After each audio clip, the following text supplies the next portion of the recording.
दोस्तों, क्या आप जानते हैं कि हमारे जीवन का सबसे बड़ा रहस्य क्या है? हमारे जीवन का सबसे बड़ा रहस्य है हमारी यह सांस। जब हमारा जन्म होता है तो सबसे हैरान करने वाली क्रिया होती है सांस लेना।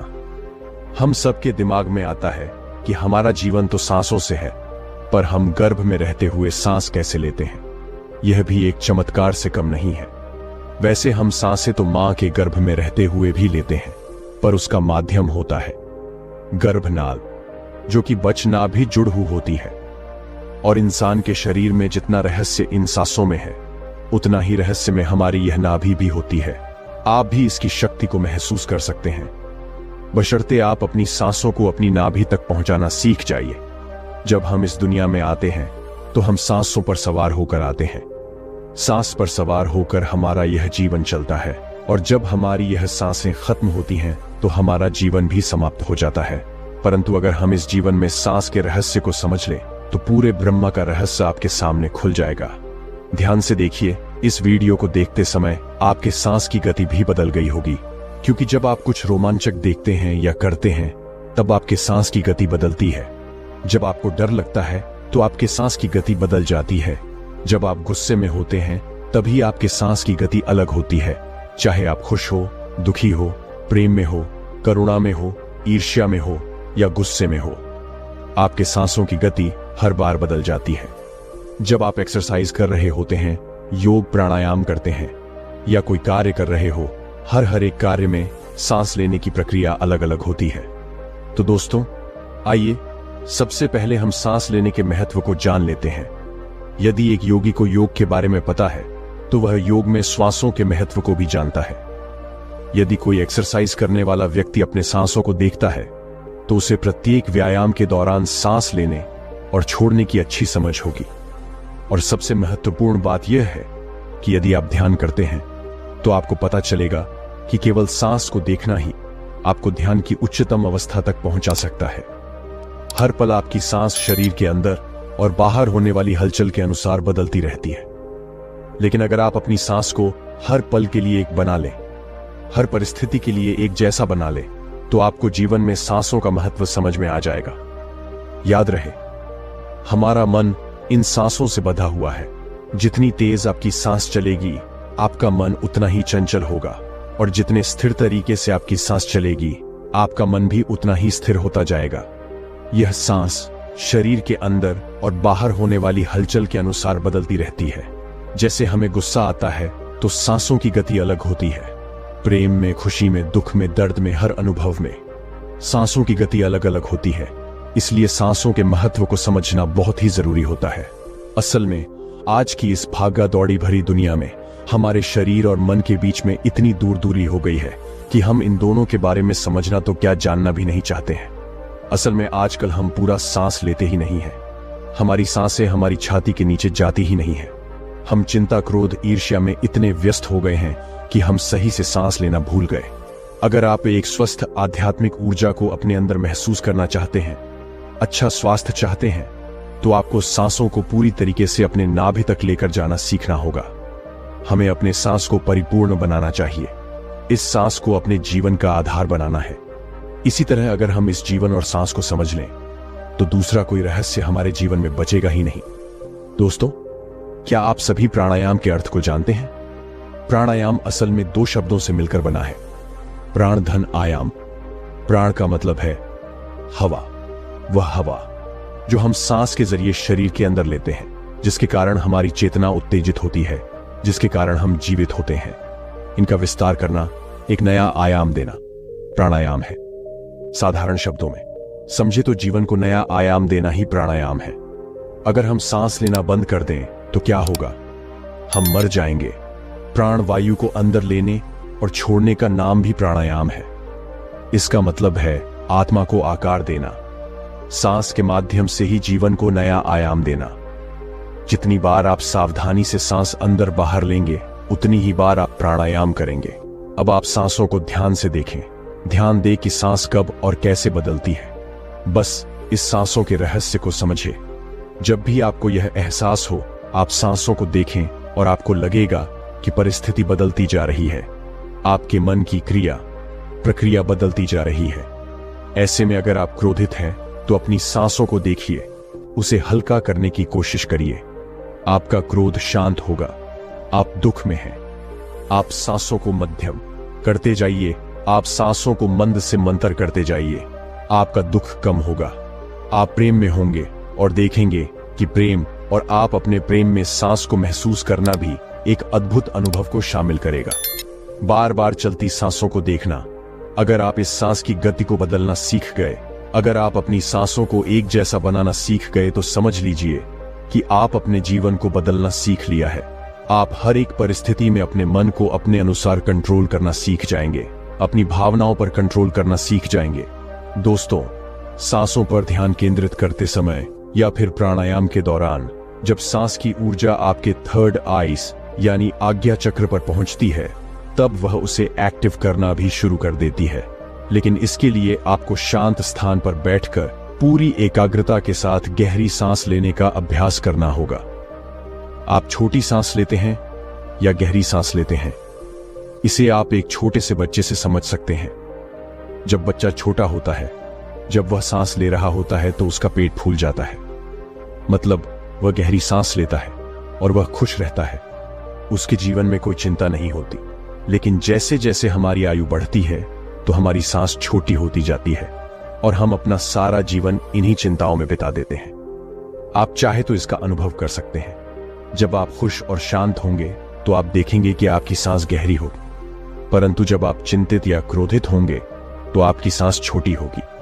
अगर आप किसी सामान्य व्यक्ति को सोते हुए देखिए तो सोते वक्त उसका मन शांत होता है, उसके मन में कोई चिंता नहीं होती, कोई तनाव नहीं होता, तो उसकी सांसें पेट तक पहुंचती हैं और उस समय भी उस व्यक्ति का पेट फूलता है और पचक है, यानी वह व्यक्ति उस समय पूरी गहरी सांस ले रहा होता है।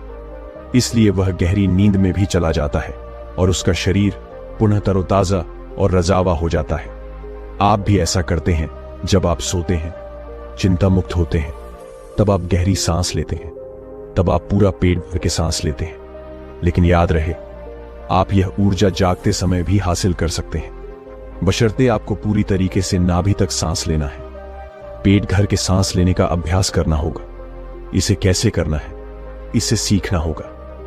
यदि आप इसे सीख जाते हैं तो रात में जिस तरीके से आपका शरीर तरोताजा होता है, आप दिन में भी अपने मन को शांत करके उस ऊर्जा का अनुभव कर सकते हैं। देखिए, आपके जीवन का आधार आपकी सांसें हैं। हमारे शरीर का आधार हमारी नाभि है और जब हम सांस लेते हैं तो वह नाभि तक जाता है।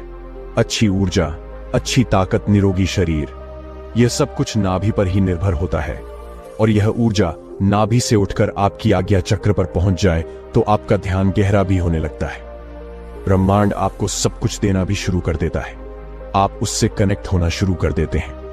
आपका हर एक श्वास आपके जीवन को बदलने की क्षमता रखता है। तो चलिए, अब मैं आपको एक ऐसी विधि बताता हूं जो कि बहुत ही सरल है, जिसके जरिए आप श्वास की ऊर्जा का अनुभव हासिल कर सकते हैं, ध्यान की गहराई तक पहुंच सकते हैं। इसके नियमित अभ्यास से आप किसी भी वक्त अपनी श्वास की ऊर्जा का उपयोग कर अच्छा स्वास्थ्य, शांत मन, तेज दिमाग और ब्रह्मांडी ऊर्जा का सहयोग प्राप्त कर सकते हैं। आज हम अपने सांस को नाभि तक ले जाने का प्रयास करेंगे और फिर वहां से उस ऊर्जा को अपने आज्ञा चक्र तक पहुंचाने का प्रयास करेंगे। लेकिन यह सब करने से पहले आपको इस नियम को जानना होगा। इस वीडियो को पूरा अंत तक देखना होगा। इस नियम का नाम है 101 सांसों का नियम। इस नियम के शुरुआती अभ्यास में आपको किसी भी शांत स्थान पर रीढ़ की हड्डी सीधी करते हुए बैठ जाना है। अपनी आंखें बंद करके सबसे पहले 15 बार तेजी से हवा अंदर लेना है और बाहर छोड़ना है, यानी सांसों को तेजी गति से लेना है और फिर उसे छोड़ देना है।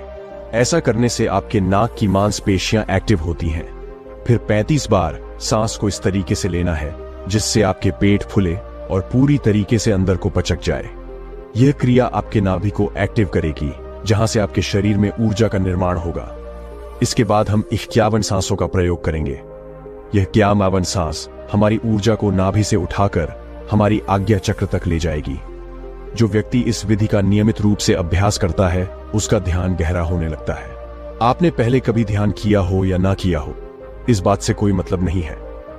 मैं आपको जो बता रहा हूं आप उसे ध्यान से सुनिए और उसका अभ्यास करिए। फिर देखिए, आपको इसका एहसास जरूर होगा। उसके बाद आप इसका अभ्यास किसी भी अवस्था में बैठकर कर सकते हैं।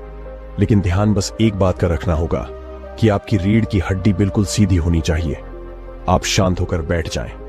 अपने रीढ़ की हड्डी सीधी कर ले और अपनी दोनों आंखों को धीरे धीरे बंद कर लीजिए और मेरे शब्दों पर ध्यान लगाना शुरू करिए। तो चलिए हम इसे शुरू करते हैं दोस्तों। इस विधि का अभ्यास करने के लिए सबसे पहले आप अपनी आंखों को बंद कर लीजिए और बिल्कुल शांत होकर बैठ जाएं।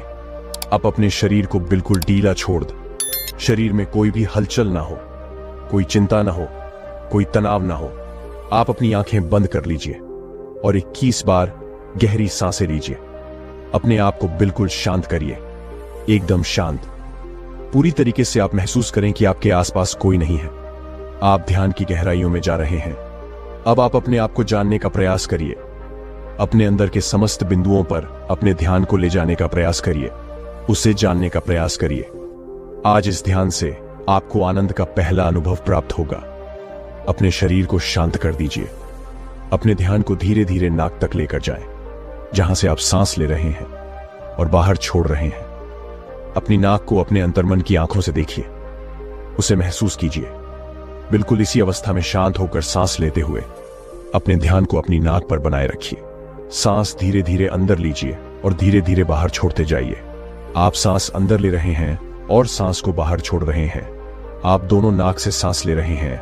आप अपने नाक से ठंडी सांस ले रहे हैं और जब आप इन सांसों को बाहर छोड़ रहे हैं तो गर्म हवा बाहर निकल रही है। आपको इसका पूरी तरीके से एहसास हो रहा है। अब आपका पूरा ध्यान आपके नाक पर स्थिर हो गया है। ऐसे ही बने रहे। शांत होकर अपनी सांसों पर ध्यान लगाए। गहरी सांस अपने भीतर ले। अब सांस लेते हुए अपने ध्यान को अपने आज्ञा चक्र पर केंद्रित करें। आपको अपने माथे पर एक खिंचाव महसूस हो रहा होगा। धीरे धीरे माथे पर कुछ महसूस हो रहा है। आपकी हर सांस आपके भीतर ऊर्जा भर रही है। इस समय भी आप शांत रहिए, कोई विचार मन में मत लाइए। अब आपको अपनी नाक पर एक छोटा सा बिंदु महसूस हो रहा है। केवल इस बिंदु से सांस भीतर जा रहा है और बाहर आ रहा है। आपका दिमाग अब हल्का हो रहा है। आप बिल्कुल शांत हो रहे हैं। आपका शरीर हल्का हो रहा है। आपके शरीर का भार खत्म हो रहा है। आपका शरीर शून्य में प्रवेश कर रहा है। इस तरह से महसूस करते रहे। अब आप अपने ध्यान को अपने शरीर पर ले जाएं। अपने पूरे शरीर को महसूस करें। अपने श्वास को महसूस करें। अपने पेट को महसूस करें। अपनी छाती को महसूस करें। अपने दोनों कंधों को महसूस करें। अपने पूरे शरीर पर ध्यान बनाए रखें। आपको अपने शरीर के हर एक अंग को महसूस करना है। अपने शरीर को एकदम शांत रखना है। ऐसा करते हुए आपको हल्की नींद का अनुभव हो सकता है। हल्का आलस अनुभव हो सकता है, लेकिन जो हो रहा है उसे होने दे। कोई चिंता नहीं, कोई तनाव नहीं। बिल्कुल रिलैक्स, एकदम शांत। अब एक गहरी सांस अपने भीतर ले और श्वास को बाहर छोड़ दे। अब एक और गहरी सांस अंदर लीजिए। उसे थोड़ी देर रोकिए, फिर धीरे धीरे उसे छोड़ने का प्रयास करिए। अपने ध्यान को अपने नाभि तक लेकर जाए। अपने पेट के हिस्से को फुला हुआ महसूस करें। फिर सांस छोड़ते हुए उसे पचक हुआ महसूस करें। ऐसे ही ध्यान में लगे रहे। आप बिल्कुल शांत हैं मन में। कोई चिंता नहीं, कोई तनाव नहीं। अपने ध्यान को केवल अपनी सांसों पर टिकाए रखें। धीरे से सांस अंदर और धीरे से सांस बाहर को आ रहा है। ऐसा करते हुए आप महसूस कर सकते हैं कि आपके मन की सारी चिंता गायब हो चुकी है। कोई चिंता नहीं है, कोई तनाव नहीं है। केवल अपनी सांसों की गति को देख पा रहे हैं। जबरदस्ती सांस अंदर बाहर आप बिल्कुल मत करिए। केवल शांत हो जाइए, बिल्कुल शांत हो जाइए और सामान्य तरीके से सांस को अंदर आने दी और बाहर जाने दीजिए। आपका शरीर हल्का हो रहा है, शांत हो रहा है। आपको अपने शरीर में हल्कापन महसूस हो रहा है। आपका विचार शांत है। आपका मन शांत है। आपके आसपास का वातावरण शांत है। अब आप अपने ध्यान को अपने मस्तिष्क पर लेकर जाएं, अपने आज्ञा चक्र पर लेकर जाएं। इसके बाद धीरे धीरे अपने ध्यान को अपने चेहरे पर ले आएं। अपने चेहरे को महसूस करें। अपने शरीर को ढीला छोड़ आपके शरीर की सारी ऊर्जा आपके सिर और आपके चेहरे में आ गई है। आपको यह अनुभव हो रहा है। आपका शरीर एकदम हल्का हो गया है। आपका सर शांत है, आपका शरीर शांत है, आपका मन शांत है, आप एकदम से विचार मुक्त हैं और शांत हैं। दिमाग में कोई भी विचार नहीं, सिर्फ और सिर्फ शांति है। ऐसे ही अपने सांसों पर ध्यान बनाए रखें, सांस लेते रहे और छोड़ते रहे। आप अपने ध्यान को वापस से अपनी थर्ड आइस यानी आज्ञा चक्र पर ले जाएं। आपको महसूस होगा कि आपकी तीसरी आंख पर खिंचाव हो रहा है, सांस अंदर जा रहा है, खिंचाव माथे पर हो रहा है। इसे देखते रहे, इसे महसूस करते रहे। यह खिंचाव आपके ध्यान को और गहरा करता रहेगा। इस खिंचाव में डूबने की कोशिश करें। आपको ध्यान के समय जो अंधेरा दिखाई दे रहा है उसमें डूबने का प्रयास करें। इस अंधेरे की कोई सीमा नहीं है, अंधेरे में डूबते चले जाएं। अब आपके शरीर में ऊर्जा बनना शुरू हो गया है। आपकी आज्ञा चक्र में खिंचाव हो रहा, सांस भीतर ले रहे, आप सांस भीतर ले रहे हैं और बाहर छोड़ रहे हैं। आपका मन बिल्कुल शांत है। ऐसे में आपका पूरा ध्यान आपके आज्ञा चक्र पर होना चाहिए। दोस्तों, इसके बाद आप अपने शरीर में हलचल कीजिए, अपने दोनों हाथों को हिलाए, अपनी आंखों पर दोनों हाथ रखिए और धीरे धीरे इसे खोलिए। इस तरीके से अगर आप ध्यान करते हैं तो इसे करने से आपके शरीर में ऊर्जा बनना शुरू हो जाता है। जब यह ऊर्जा आपके नाभि तक पहुंचती है, उसके बाद आप इस ऊर्जा को जब अपने थर्ड आइस पर केंद्रित करने का प्रयास करते हैं तो यह आपके अंदर अत्यंत ऊर्जा का भंडार पैदा करती है।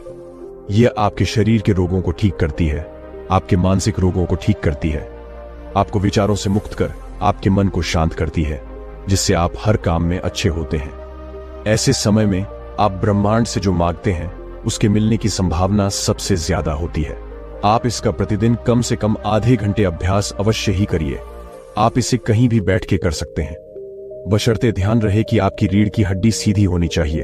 उसके बाद आप इसे कभी भी करिए। इसके नियमित अभ्यास से आपको जो भी परिणाम मिले आप हमें कमेंट में जरूर बताएं। दोस्तों, अभी आप दुनिया के सबसे पावरफुल मेडिटेशन के बारे में जानेंगे। एक ऐसा मेडिटेशन जो आपको और आपकी लाइफ को पूरी तरह से बदलने की ताकत रखता है। इसमें आपके पूरे नजरिए को बदलने की ताकत है। तो अब ज्यादा टाइम वेस्ट ना करते हुए मैं आपसे बस इतना ही कहूंगा कि इस वीडियो को बिल्कुल भी मिस ना करें और इसे पूरा देखें। आज से लगभग 2500 साल पहले इस दुनिया में एक ऐसे साइंटिस्ट का जन्म हुआ था जिन्हें कुछ लोग भगवान का अवतार कहते हैं तो कुछ मानवता का उद्धार करने वाला, और उस महान व्यक्ति का नाम था गौतम बुद्ध। जैसा कि हम सभी जानते हैं कि सिद्धार्थ गौतम एक राजा के बेटे थे और खुद भी एक राजा थे। इसीलिए उन्होंने अपने जीवन के शुरुआती कुछ साल महल की शान और शौकत के बीच बिताए थे। लेकिन एक दिन जब सिद्धार्थ अपने रथ पर बैठकर अपने राज्य का भ्रमण कर रहे थे तो उन्होंने एक मरे हुए व्यक्ति को देखा जिसे 4 लोग अपने कंधों पर उठाए हुए थे और बाकी लोग पीछे पीछे चल रहे थे। सिद्धार्थ ने ऐसा पहले कभी नहीं देखा था। उस घटना को देखने के बाद सिद्धार्थ के मन पर इतना गहरा असर हुआ कि उन्होंने अपना सारा राज्य पाठ छोड़ दिया और संन्यास ले लिया और सत्य की खोज में निकल पड़े। दोस्तों, ऐसा कहा जाता है कि 6 साल की कठिन तपस्या के बाद भी जब उन्हें कुछ हासिल नहीं हुआ तो सिद्धार्थ एक पेड़ के नीचे वहीं ध्यान लगाकर बैठ गए जो वह बचपन में लगाया करते थे, और खुद से वादा किया कि जब तक मुझे मेरे सभी सवालों के जवाब नहीं मिल जाते मैं यहां से नहीं हिलूंगा, चाहे इसके लिए मुझे अपनी जान ही क्यों ना गंवानी पड़े। कहा जाता है कि गौतम बुद्ध 48 दिनों तक उस पेड़ के नीचे बैठे रहे और 48 दिनों के बाद वैशाख की पूर्णिमा की शाम को यानी फुल मून इवनिंग को उन्हें ज्ञान की प्राप्ति हुई। बुद्ध को शाक्य मुनि के नाम से भी जाना जाता है और जिस ध्यान या मेडिटेशन के माध्यम से गौतम बुद्ध को ज्ञान की प्राप्ति हुई उस मेडिटेशन का नाम है विपासना मेडिटेशन। विपासना मेडिटेशन एक बहुत पुरानी तकनीक है। इसका जिक्र अर्ग वेद में भी किया गया है, लेकिन समय के साथ मेडिटेशन की यह टेक्निक लुप्त हो गई। लेकिन ज्ञान प्राप्त के बाद गौतम बुद्ध ने अपने शिष्यों को यह मेडिटेशन टेक्निक सिखाई और इसे पूरे भारत में फैलाने को कहा ताकि ज्यादा से ज्यादा लोग इस पावरफुल मेडिटेशन टेक्निक को जानकर अपने दुखों और परेशानियों से छुटकारा पा सकें। विपासना मेडिटेशन दुनिया का कितना शक्तिशाली मेडिटेशन है इसका अंदाजा आप यह जानकर लगा सकते हैं कि जब सम्राट अशोक ने कलिंग युद्ध में लाखों लोगों को मरा हुआ दे देखा तो सम्राट अशोक के पश्चाताप की कोई सीमा नहीं थी। तब एक बुद्धिस्ट ने सम्राट अशोक को विपासना मेडिटेशन करने की सलाह दी थी। दोस्तों, कहा जाता है कि इसके बाद सम्राट अशोक का जीवन हमेशा के लिए बदल गया, और जिस अशोक ने कलिंग युद्ध में लाखों लोगों को मारा था उसी अशोक ने अपने राज्य में जानवरों को मारने तक पर बैन लगा दिया था। सम्राट अशोक विपासना मेडिटेशन से इतने प्रभावित हुए कि उन्होंने 8 बौद्ध भिक्षुओं को दुनिया के अलग अलग हिस्सों में भेजा ताकि दुनिया भर के लोग विपासना मेडिटेशन सीख सकें।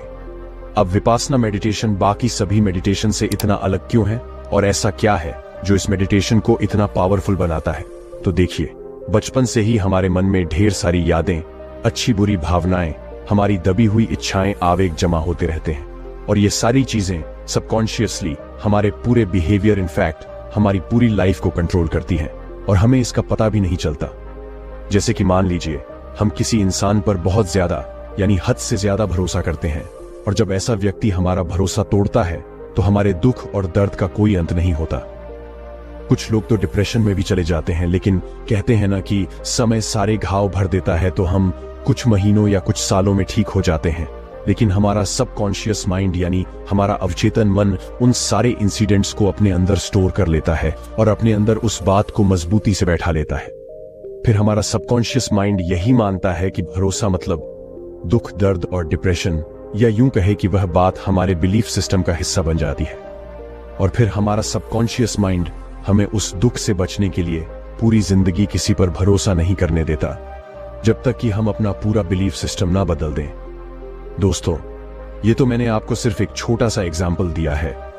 हमारा अवचेतन मन ऐसे ना जाने कितने अच्छे बुरे बिलीफ से भरा हुआ है।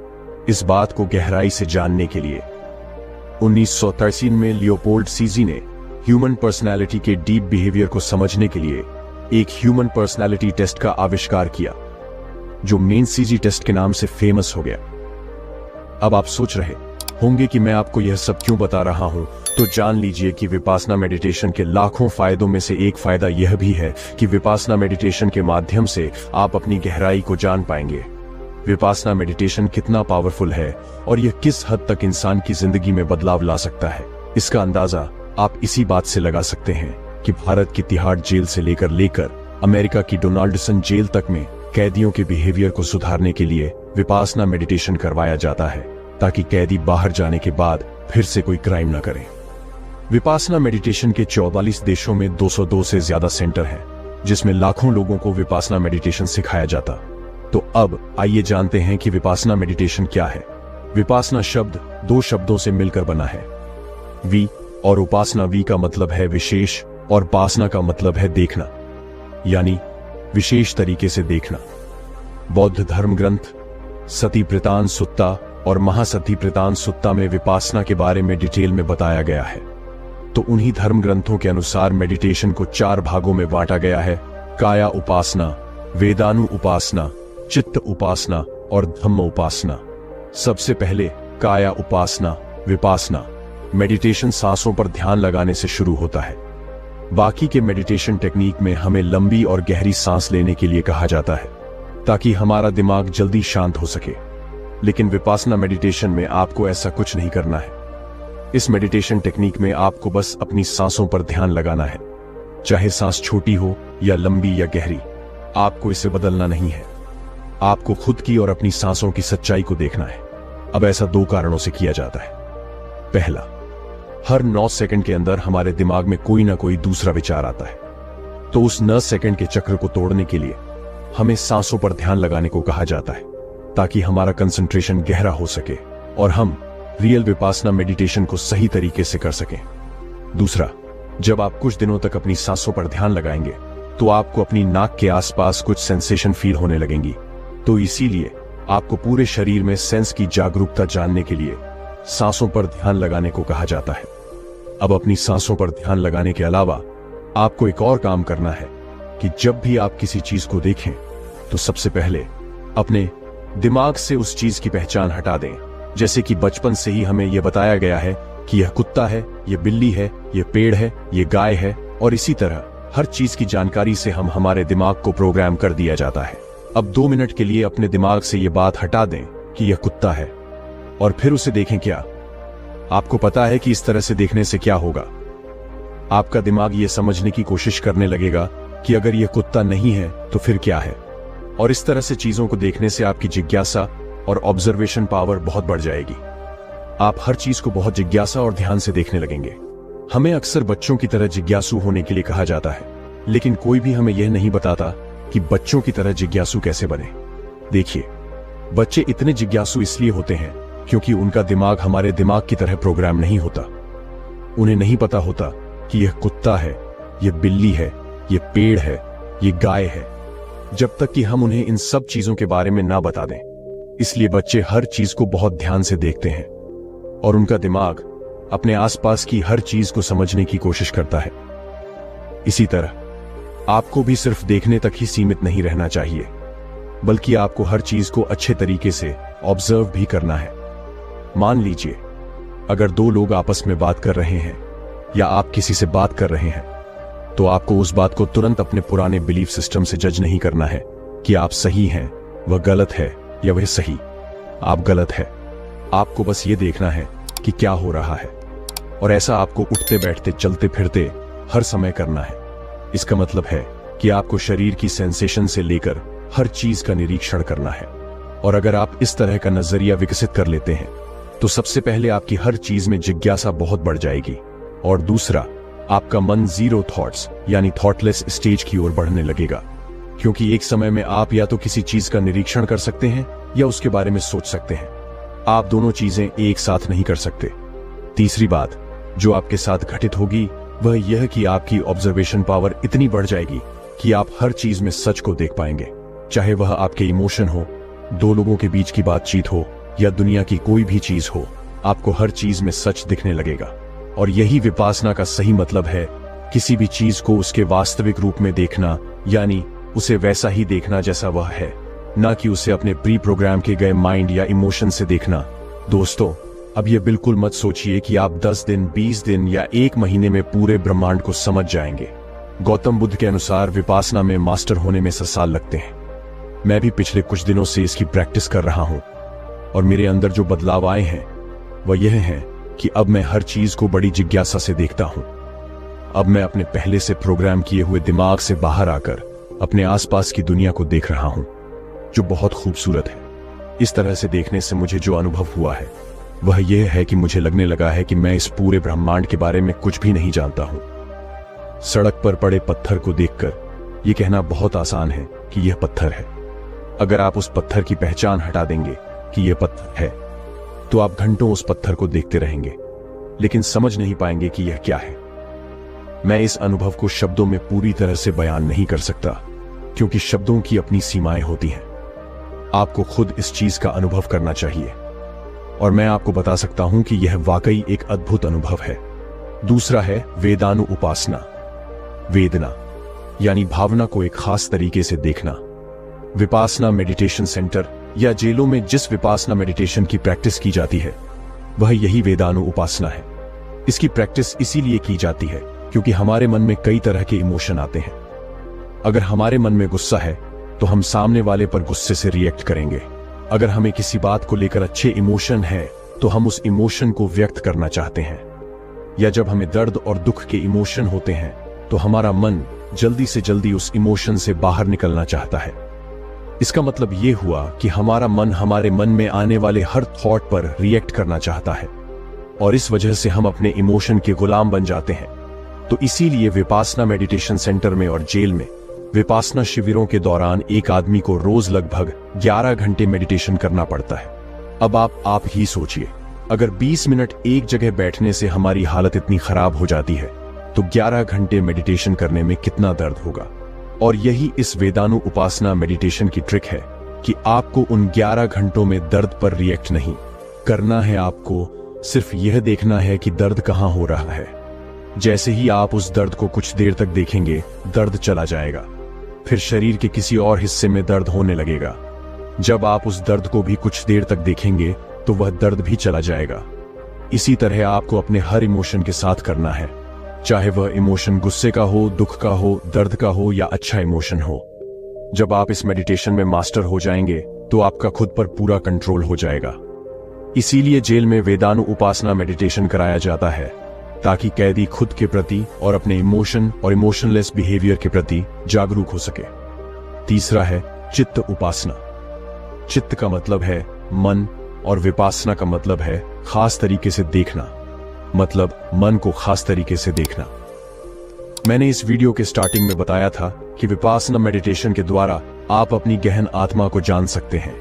हमारे मन में एक दिन में लगभग 7,000 विचार आते हैं और उन 72,000 विचारों में से 80 से 90% विचार बेकार होते हैं। और यह बेकार विचार हमारे दिमाग में उसी तरह काम करते हैं जैसे किसी नदी या तालाब में जब बहुत ज्यादा गंदगी या कीचड़ हो तो उस नदी के तल को देख पाना बहुत मुश्किल होता है, लेकिन एक बार वह कीचड़ या गंदगी हट जाए तो हम उस नदी की सतह को देख पाते हैं।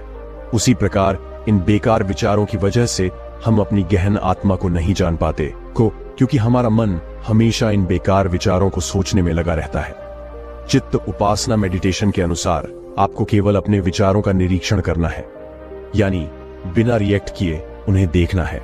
अब वह विचार बहुत नेगेटिव या बहुत पॉजिटिव हो सकते हैं, पर आपको उन विचारों पर रिएक्ट नहीं करना है।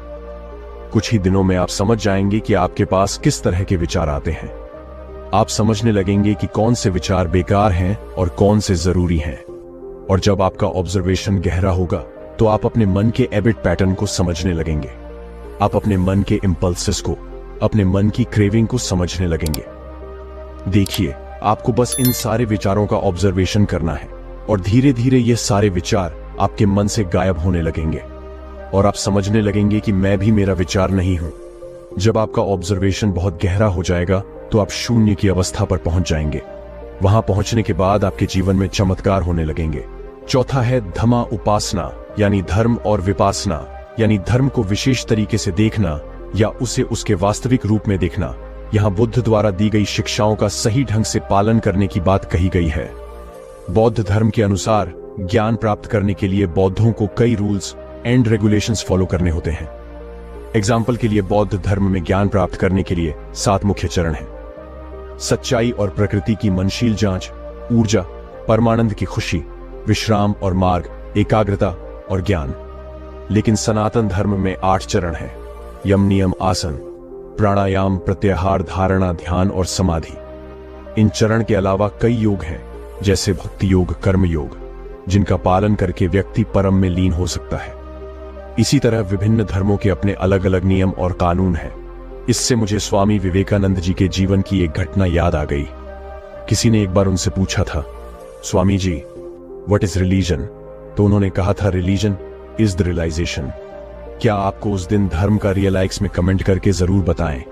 और अगर आपको वीडियो पसंद आया हो तो वीडियो को लाइक करें और अपने दोस्तों के साथ शेयर करें ताकि वे भी इससे कुछ सीख सकें। ऐसी ही जानकारी पूर्ण वीडियो देखने के लिए हमारे चैनल को सब्सक्राइब करें और बेल आइकन को दबाएं ताकि आपको अगले वीडियो की नोटिफिकेशन मिल सके। इस वीडियो में बस इतना ही, मिलते हैं अगले वीडियो में। तब तक अपना ख्याल रखें। धन्यवाद।